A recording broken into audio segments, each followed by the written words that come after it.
Famcast Media, bitch. I understand some people aren't going to like what I have to say about this, but I'm a man of principle, and I have to stand by my principles.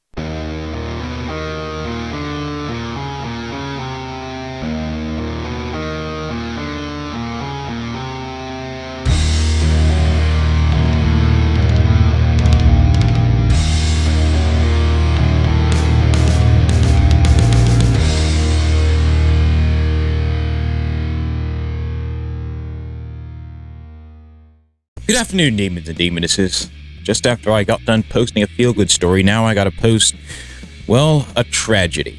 Now, we all know the aftermath of the DC rally. Lots of people either got fired from their jobs, got dropped from their record label, Iced Earth broke up because of it, or as we think Iced Earth broke up because of it. Lots of people were arrested, some people turned themselves in, some of them, we had to find.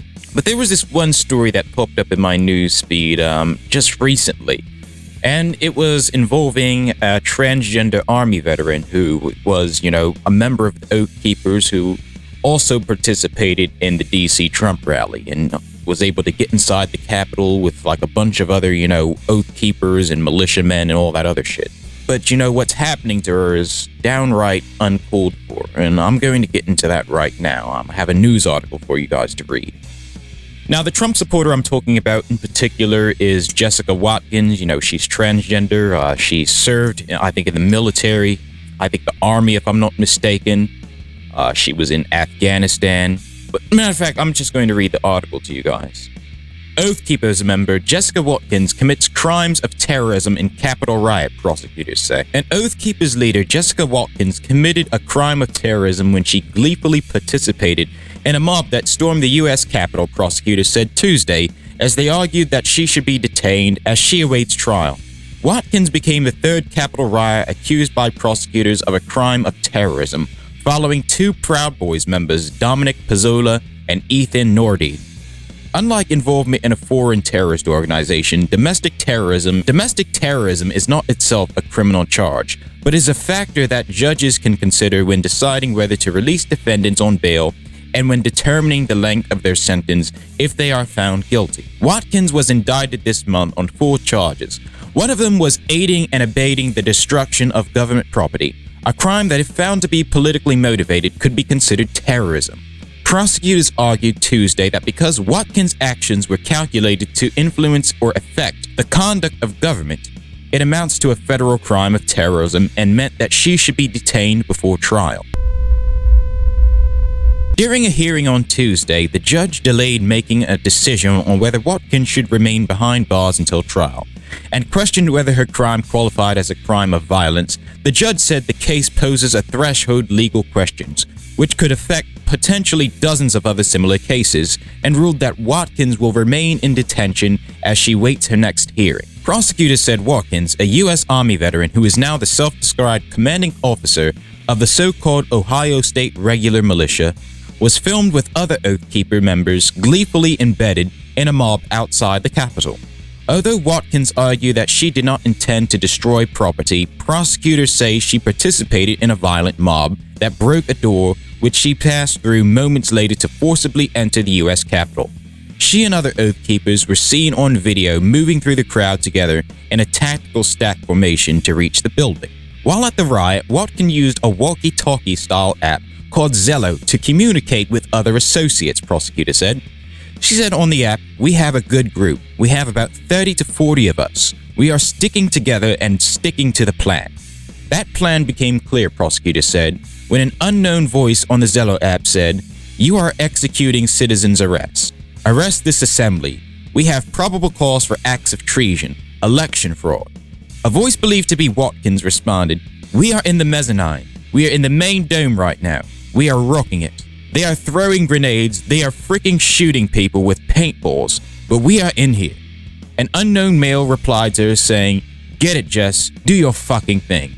Everything we fucking trained for." While prosecutors have so far only invoked terrorism when arguing that Watkins should be detained, legal experts say allegations of terrorism could lead to hefty prison sentences. A threat will surely loom over the defendants as their cases progress. if a judge finds Watkins guilty of a crime of terrorism, she would face an automatic 10-year prison sentence on that charge alone.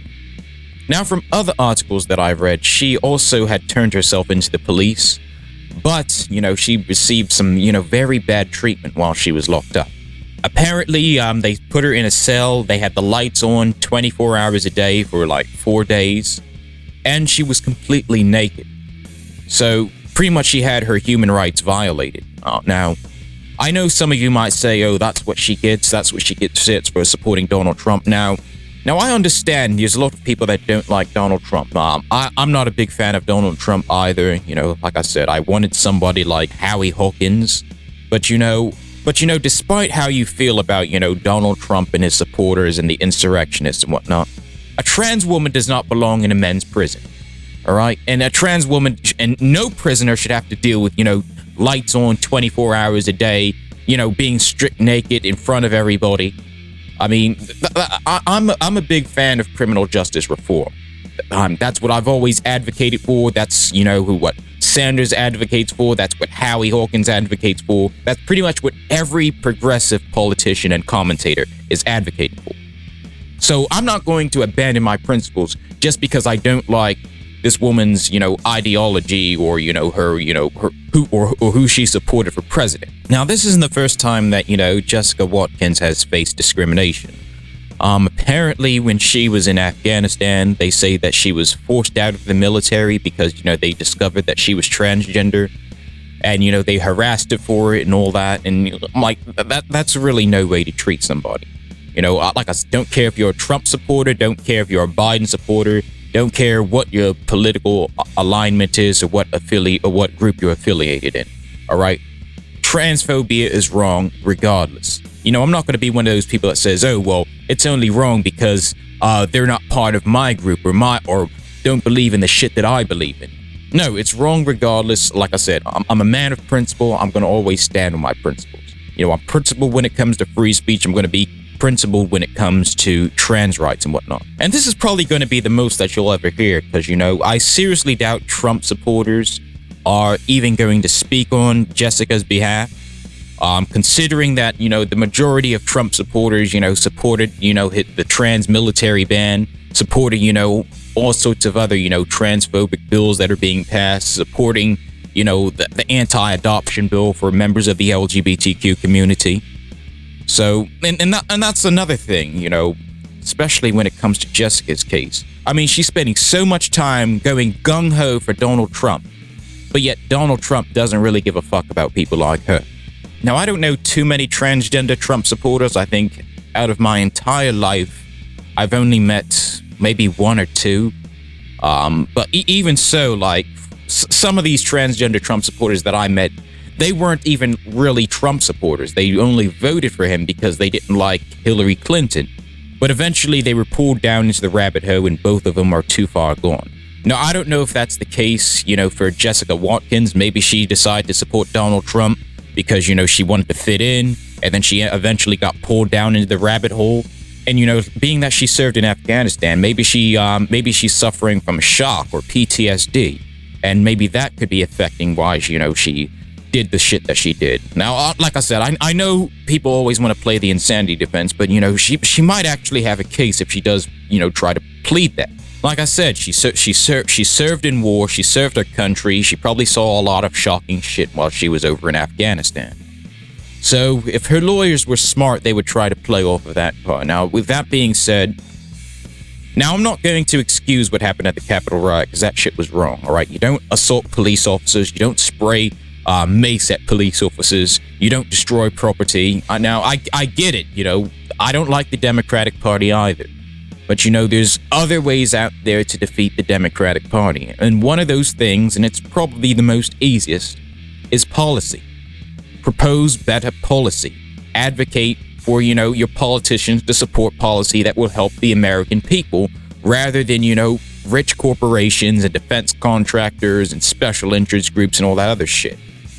But like I said before, if Watkins is found guilty of this, then she should have to, do her time in a women's facility, not a men's facility. But Watkins will have to see her day in court, and hopefully, the judge will, make the right decision in this case. Now, if she's found guilty, she should have to serve time in a women's facility where she's protected, where she won't have to be worried about being sexually harassed or being assaulted or anything like that. Now, from what I understand, most transgender inmates, well, especially here in the United States, aren't housed based on their gender identity. They're housed based on, what's between their legs or what's on their birth certificate. And that's not right. All right? You don't strip someone naked. You don't turn the lights on 24 hours a day and deprive them of sleep. You don't, withhold medical you don't hold medical attention from them. If they need to see a doctor, then they should be allowed to see a doctor. If they need hormones, then they should be given hormones. If they need surgery, then they should be given surgery. But you can't take away someone's human rights, regardless of how you feel, regardless of what your political ideology is, regardless of whether you're a Trump supporter, a Biden supporter, a Wahkan supporter, a socialist, a communist, whatever, liberal, conservative. I don't give a fuck. All right, nobody should have to deal with this type of shit. So I just hope things go well with Watkins. I hope her lawyer finds a way to make sure that she gets the proper care that she gets. If she goes to prison, I'm not sure. Like I said, some Trump supporters and some of these people that participated in the riot, some of them managed to weasel their way out of that situation. I think the Jacob Chansley, the guy that had like the fucking horns on his head and like the coyote fur, the guy that looked like a fucking Viking. All right. Apparently, he was able to be given organic food while he was in prison. So if you're able to give that guy organic food, then you should at least compromise and give Jessica Watkins the respect that she deserves, and allow her, allow her to be put in a women's facility. Don't deprive her of sleep, don't deprive her of her hormones or food or medical attention. At the end of the day, despite what happened at the Capitol, we can't take away their humanity, and you can't take away their constitutional rights. So, like I said, that's pretty much all I have to say about this. You guys have your own opinions, just leave them in the comment section. I'm willing to listen, hear you guys out. Other than that, I'm about to get ready for work, so you guys stay safe, stay metal, hail Satan, and I'll catch you guys next time.